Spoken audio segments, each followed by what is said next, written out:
और पढ़ाते समय एक बार उन्होंने बहुत अच्छी बात कही थी।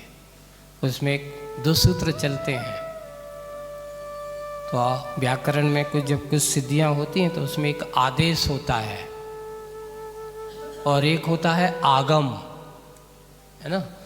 जहाँ आदेश होता है वहाँ पूर्व के उसका विलय होकर के एक नया शब्द का निर्माण होता है, और आगम जो होता है वो दूसरे का अस्तित्व रख करके उसके और उसको वृद्धि करने वाला होता है।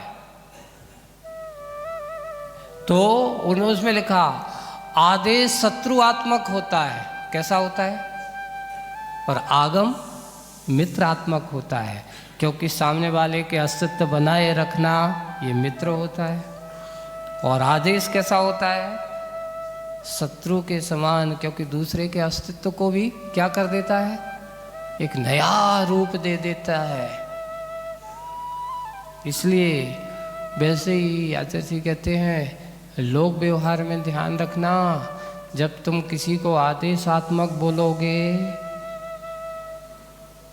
आदेश दोगे, तो कभी भी तुम्हारे उस आदेश को स्वीकार करने वाले लोग, कितना तुम्हारा बेटा भी क्यों ना हो, अपना क्यों ना हो, ज़्यादा तुम आदेशात्मक बोलोगे तो वह हमेशा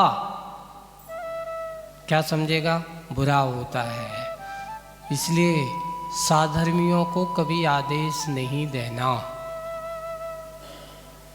क्या नहीं देना, अपने साथ आदेश वचन आत्मक नहीं बोलना।